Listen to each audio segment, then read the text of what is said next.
పవన్ కళ్యాణ్ గారికి ballot number 4 గాజు glass గుర్తుకు ఓటు వేసి 1,00,000 ఓట్ల మెజారిటీతో గెలిపిద్దాం. ఇంకో కొద్ది రోజులు ఎలక్షన్ వస్తుంది. పిఠాపురం నుంచి పవన్ కళ్యాణ్ గారు ఒక పక్క వంగగీత గారు పోటీ చేస్తున్నారు. ఏ విధంగా ఉండబోతుంది సార్? జనసేన గెలుస్తుంది, పక్కా గెలుస్తుంది జనసేన. ఏంటి అంత ఖచ్చితంగా అలా చెప్తున్నారు? వేస్తాం కాబట్టి వేస్తారేనా? మొత్తం వేస్తాం, ఊరంతా అంత లెక్క వేస్తారు. మరి ఏంటంటే దుర్గాకి ఏమైనా సమస్యలు ఉన్నాయా? దుర్గా ఊరు మొత్తానికి చూసాను, చాలా రోడ్లు అయితే బాగలేదు, అక్కడ డ్రైనేజ్ సిస్టమ్స్ లేవు. నాకు కనిపించిన ఆయన కనిపించినాయి. అంటే ఊర్లో మీరు ఉంటున్నారు కాబట్టి మీరు చెప్తే లేవు, ఉన్నాయి. లేని ఏం కాపాడితే లేవు కదా, రోడ్లు లేవు, డౌన్లోజీలు లేవు, అభివృద్ధి లేదు, ఏం లేదు. అంటే ఊరికి ఇంకేమైనా ఉన్నాయి పోనీ, అంటే శ్మశాన వాటిలో ఇలాంటి ఏమైనా మంచినీళ్ళ ట్యాంకులు? మంచినీళ్ళ ట్యాంకులు ఉన్నాయి, పోయింది. అది బాగా ఇవ్వండి, ఆడ కాపాడతలేదు, పోతే అలా ఉండడు. అది మరి ఇక్కడ మీకు ఎమ్మెల్యే కింద పెండం దొరబాబు గారు, ఎంపీ కింద వంగగీత గారు ఉండరు కదా, అడగలేదు ఎప్పుడని? అడగనాక వాళ్ళు వస్తే అడుగుతారు, రాంది ఎవరు అడుగుతారు? ఓట్లు కోవడం కోసం రావట్లేదా? ఈసారి వస్తారు, ఓట్ల కోసం రాలేదు ఇప్పుడు వరకు? రాలేదు, వస్తారు ఈసారి. వచ్చింది కదా, దగ్గరికి వచ్చింది కదా, వాళ్ళకాళ్ళు పంపిస్తారు ఇంటికి. అంటే మరి ఎలా అనిపించింది ఇంకా ఓవరాల్ గా 5 ఏళ్ల పరిపాలన జగన్ గారిది? ఏమీ లేదు, ఏదో అమ్మఒడి వేస్తున్నాడు అన్నది మాట, కానీ అభివృద్ధి గట్ట ఏమీ లేదు, వాళ్ళకి ఏమీ లేదు. అందుకని చెప్పి సారి మారుతున్నారా మీరు, లేకపోతే పవన్ కళ్యాణ్ మీద అభిమానమా? పవన్ కళ్యాణ్కి వేస్తాం వాళ్ళు మొత్తం అందరూ. మాట్లాడి ముందు బాగోలేదు కదా పరిపాలన, ఏముంది. మరి జగన్ గారు అంటున్నారు ఆయన సినిమా హీరో, నెగ్గిన తర్వాత వెళ్ళిపోతారని చెప్పి అంటున్నారు. ఈ జగన్ వాళ్ళని తిరుగుతున్నాడా? అవే పెద్ద ఊరు వస్తున్నాడా? లేదు కదా. నెల పని వచ్చినప్పుడు వస్తాడు, ఎక్కడ ఉన్నాడు, చేబుల్లోనే ఉన్నాడు, ఎక్కడ ఉన్నాడు కదా. ఇంకేటి? అదే మీ ఊరు పక్కన ఇల్లు తీసుకున్నారంట చేబుల్లో, వెళ్ళారు ఎప్పుడైనా అలాగా చూసారు అప్పుడు? మరి ఏంటంటే ఆయన గుర్తేంటి? గాజు గ్లాస్. గాజు గ్లాస్ ఆయనకి అత్తరు ఈసారి అయితే మీరు. రైట్, జనసేన వచ్చేద్దమ్మా. ఏది ఉన్నా ఆ పార్టీ లేకదా, ఉన్న పార్టీలు జనసేన వస్తుంది అంటారు పక్కగానే. ఎక్కడ ఎవరు వస్తారు ఇక్కడ? మనందరూ కళ్యాణ్కి వేస్తాం, మా ఊరంతా కళ్యాణ్కే. దేనికి? ఒక సినిమా హీరోనా? సినిమేరీకే, మరి ఎవరికి వేస్తాం? అందరూ కళ్యాణ్కే వేస్తాం. అంటే ఒక సినిమా హీరో కింద చూస్తున్నారు మీరు, ఒక రాజకీయ నాయకుడి కింద చూస్తున్నారు? రాజకీయ నాయకుడి చేస్తాం, సినిమా హీరో కింద చూస్తున్నాం. అది ఇక్కడ వంగగీత గారు పోటీ చేస్తున్నారు కదా. వంగగీత గారు దాని బావ ఎవరు రాదు, చెన్ని దర్బాబు రాడు, జగన్ గారు రాడు, ఎవరు రాడు. ఇంకా అందరూ మా కళ్యాణ్గా వేద్దాం అని నిర్ణయం తీసుకున్నాం అందరూనే. ఆయన గుర్తేంటి? గ్యాస్ గుర్తు నాకు తెలుసు, ఇంకా అవన్నీ చెప్పుకో. గ్యాస్ గుర్తు అయితే గలాస్కి వేస్తాం. గలాస్కా? అందరూ గలాస్ అంటారు, ఏంటి మ్యాజిక్? మ్యాజిక్ అయితే గ్లాస్కి వేస్తారు మీరు అయితే. మీరేమంటారన్నా? గ్యాస్ వేస్తాం. గ్లాస్కా? దేనికి అందరూ ఒకే దాటి మీద ఉన్నారు ఊరంతా? దేనికి వెళ్తే దాని మీద వెళ్తారు. అంటే ఇప్పుడు మీకు ఇక్కడ వంగగీత గారు ఎంపీ కింద ఉన్నారు, అలాగే దొరబాబు గారు ఎమ్మెల్యే కింద ఉన్నారు. మీ ఊరి సమస్యలు ఇంకా అలాగ ఉన్నాయి ఎందుకని? ఏంటంటే నీకు పాత వాళ్ళని ఎందుకు చూడడం అని, కొత్త వాళ్ళని చూద్దామని. అందుకని సార్ కళ్యాణ్ గారికి వస్తారు.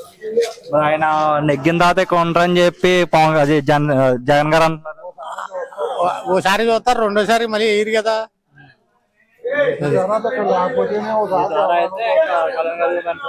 కళ్యాణానికి జగన్ ఒకసారి చూశారు కదా, నువ్వు చూసిన దాన్ని బట్టి నీకు కళ్యాణ్ గారికి నిర్ణయం తీసుకున్నారు. అంటే జనసేన కొన్ని కుర్రోళ్ళు ఉంటదంట, నిజమన్నా అది? కుర్రోళ్ళు మాత్రం ఓట్లు వేస్తారంట, మిగతా లేదు లేదు, పెద్దోళ్ళు అందరూనే ఒకటే నిర్ణయం. కాదు, మీరేమంటారు? వైఎస్ఆర్ ఇంక రాదండి, ఇక్కడ జనసేన ఎక్కువ.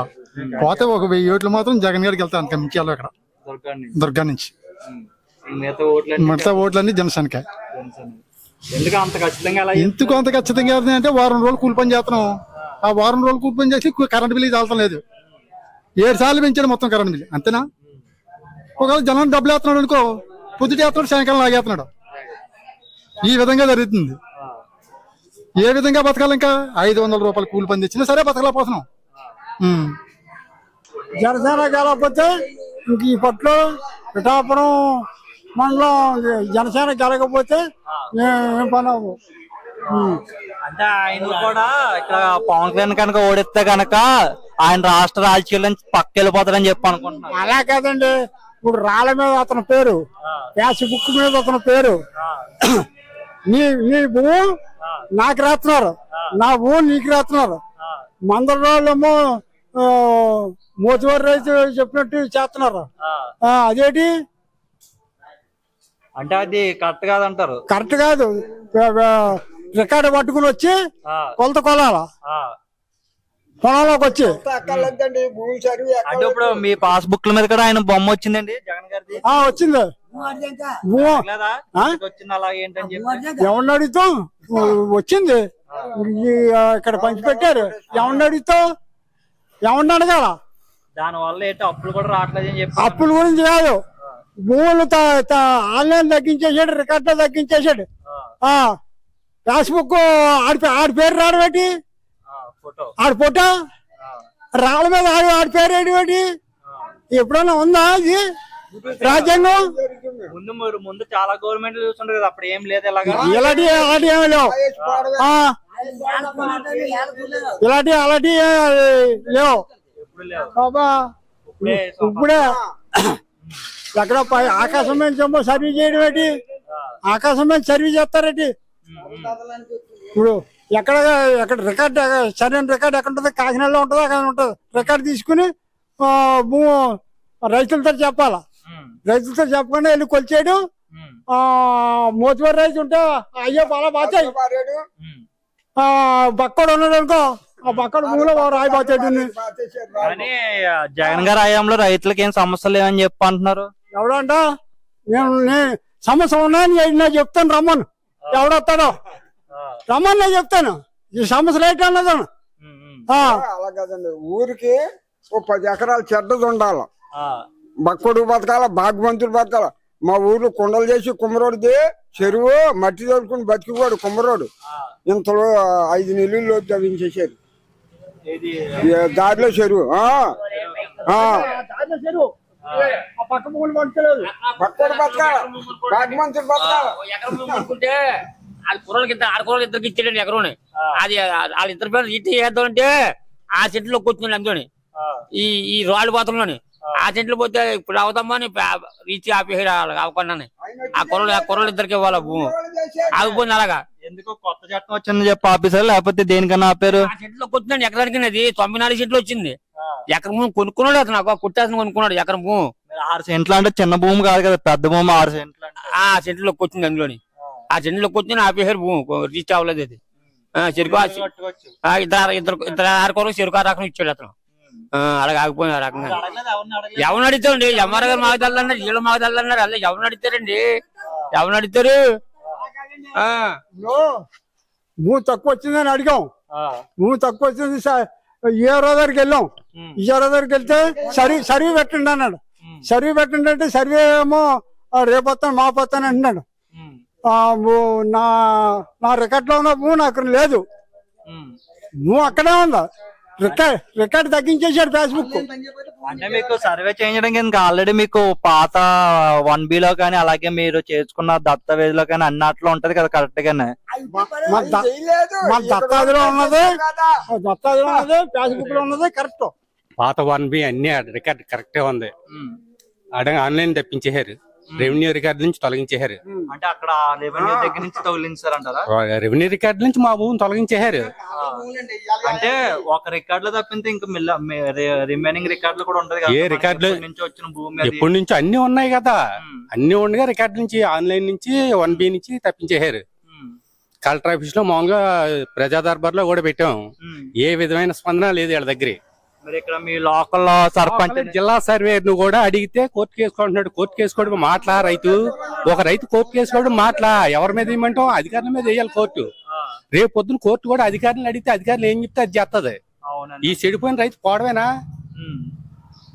అంటే ఇప్పుడు ఒక సెంటో లేకపోతే అదే అండి, ఒక సెంటు భూమి కూడా మనకి రైతుకి అనేది ఇంపార్టెంట్. అలాంటి 5 ఎకరాలు పోయిందంట. 5 ఎకరాలు 18 సెంట్లు. ఈ సర్వే పూర్తిగా కూడా ఫ్రాడ్ చేశారు. పై ఆఫీసర్లు కరెక్ట్ గా చెప్పినా కింద స్థాయి సిబ్బంది మాత్రం కరెక్ట్ గా చేయలేదు. వాళ్ళు ఇష్టానుసారంగా సర్వే చేశారు. ఇప్పుడు కొత్తగా ఒక చట్టం వస్తుందండి, ల్యాండ్ టైటనింగ్ యాక్ట్ అని చెప్పి కొత్తగా ఒక చట్టం వస్తుంది. దాని వల్ల ఎలాంటి సరే అవ్వడానికి ఏ చట్టం వచ్చి ఏం చేస్తుంది? రికార్డు సరే అవ్వాలి కదా కింద స్థాయిలోని. రైతు భూమి రైతుకు ఉండాలి కదా, రైతు రికార్డు రైతుకు ఉండాలి కదా. ఆ తర్వాత రికార్డు మామూలుగా మీరు చెప్పిన చట్టం చేసినా ఆ చట్టంలో ఈవిడ ఉంటది ఈ భూమి. ఇవాళ రికార్డు నుంచి తొలగించే చట్టం చేసేస్తే ఈ రైతుకి దారేది. అంటే అంత ముందు వరకు ఉన్న రికార్డులోంచి తర్వాత ఒకేసారి సడన్ గా ఎందుకు మాయమైంది అంటారు? అది రెవెన్యూ అధికారులకే తెలాలి, మాకేం తెలుస్తుంది వ్యవసాయం చేసుకునే వాళ్ళకి. మరి అక్కడ ఆ భూమిలో ఇప్పుడు ఏమైనా కార్యక్రమాలు జరుగుతున్నాయి? కార్యక్రమం మా స్వాధీనంలోనే ఉంది, మా స్వాధీనంలో ఉంది. రికార్డు కావాలా, పని లోన్ తెచ్చుకోవాలా, లేదా పిల్లలకి రాయాలా, దానికి సమాధానం ఏంటి? ఎలా రాదు, ఎలా రిజిస్ట్రేషన్ అవుతుంది? అది మండలం సర్వేర్ అడిగినా, ఎంఆర్ఓ అడిగినా, జిల్లా సర్వేర్ అయినా కోర్టుకు వేసుకుంటున్నారు. అది ఎలాగన్నా అది మీరు కొనుక్కున్నా లేకపోతే తాతల దగ్గర నుంచి వచ్చింది, లేకపోతే ఎలా తాతల దగ్గర నుంచి వచ్చిందే, పూర్వం నుంచి పూర్వార్జితం. అంటే ఇప్పుడు 1 సెంటో 2 సెంట్లో పోనీ 5 సెంట్లో కొలతల్లో పోయింది, రికార్డ్ లో పోయింది అనుకుంటే పోనే ఏదో ఆఫీసర్ మిస్టేక్ అనుకోవచ్చు. మరి 5 ఎకరాలు 18 సెంట్లు అంటున్నారు మీరు. 5 ఎకరాలు 18 సెంట్లు కరెక్ట్. ఇక్కడ 1 ఎకరం కూడా మనకి ఇక్కడ 40 లక్షల నుంచి 60 లక్షల వరకు పలుకుతుంది. మీరు అప్పుడు మీరు చాలా ఆర్థికంగా నష్టపోయారు కదా. మరి దానికి సమాధానం మరి రెవెన్యూ ఆఫీసర్లు చెప్తలేదు కదా. ఏదో ఎక్కడ చట్టం చేసేసారు, భూమి సురక్షితంగా ఉంటదంటే ఎక్కడ ఉంటది? ఇది రికార్డ్ లో ఉండాలి కదా. అందులోకి ఎక్కినాడు ఉంటది, అందులోకి ఎక్కన్నాడు ఏమవుతుంది? రేపు పొద్దున పిల్లలకు షిఫ్ట్ అవ్వాలా, లేదు అమ్ముకుంటాడు, ఏదో ఒకటి అవుతుంది. అది చేయాలి కదా. అంటే ఇది చాలా పెద్ద, అంటే ఏమంటారు దీన్ని, చాలా పెద్ద సమస్య చెప్పాలంటే. అంటే ఒక రైతుకి ఇలాగా ఉందంటే ఇంకా చాలా సామాన్య వ్యక్తులకి ఇంకా చాలా ఇలాంటి వాళ్ళు చాలా మంది ఉన్నారు. ఏమీ లేని వాళ్ళకి మామూలుగా రికార్డులు ఇచ్చేసారు, పాస్బుక్ లో రికార్డులు తయారు చేసి ఇచ్చేసారు. ఇప్పుడు దాని మీద మీ పోరాటం ఎలా సాగుతుందన్న? పోరాటం చేసి వదులుకున్నాం. మా పోరాటం ఎలా సాగుద్ది? ఎవరి మీద పోరాటం చేయమంటే వాళ్ళ ఆఫీసర్లు అడిగితేనేమో కోర్టుకు వేసుకుంటున్నారు. కోర్టుకి ఎవరి మీద ఇయ్యాలా? కోర్టుకి మీరు వెళ్ళగలరు కదా. వెళ్ళలేం కదా, ఫీజులు కట్టాలి కదా. అంటే ఒక గవర్నమెంట్ దగ్గర నుంచే మీకు అంత గవర్నమెంట్ అంటే మరి ఎంప్లాయీస్ చేసిన పనే గవర్నమెంట్ కదా, వాళ్ళే కదా. 2 ఎకరాల 70 సెంట్లు నాకు పందిగా వేస్తాను. జగన్ గారు మాత్రం దుర్మార్గతనం, ఇంకా ఆడ దారుణం ఎవడ ఉండవు. ఈ ఆడరా ఈడిదంటే ఈడరా ఈడదంటే తగులు అడుగుని వెళ్ళండి మేము, తప్పు కదా అది. అది నేను మాత్రం పవన్ కళ్యాణ్ కొట్టు, నేను కాదు ఎప్పుడు 3 టర్లు బట్టి అదండి. పవన్ కళ్యాణ్ గారికి ఉంటారంట. ఇక్కడ గెలుపు అవకాశాలు ఎలా ఉంటాయి ఆయనకి? ఎన్ని లక్ష ఎవడో వంకాయ కదా కొట్టాడు, ఎవడని ఎవడు అయినాకి అయినా నోటిగా 30,000 పడతాడికి ఉన్నది మొత్తం పవన్ కళ్యాణ్ పోలేని కాడు కాలని. ఎవడో మామూలుగా తెలిసి తెలియడు ఎత్తాడు. ఎత్తని అభివృద్ధి అవ్వాలి, మన తాలూకా అభివృద్ధి అవ్వాలా. మనం కాదు, మనకేం చెప్పదు, మన తాలూకా అభివృద్ధి అవ్వాలా. అది మెయిన్. మీరు ఎదురు రమ్మంటున్నారు, ఎవరైనా పందెం వేసే విధంగా ఉంటే పందిగా వస్తాను అండి. 2 ఎకరాల 70 సెంట్లు పందెం వేస్తారు కొనక. పోయిన వాళ్ళు ఉన్న వాళ్ళు పవన్ కళ్యాణ్ పందెం వేస్తానే. 1,00,000 పెద్దట్టి మళ్ళీ తక్కువ. అది ఆడి కాసుకొచ్చి ఆడడం ఒప్పుకుంటాను. అది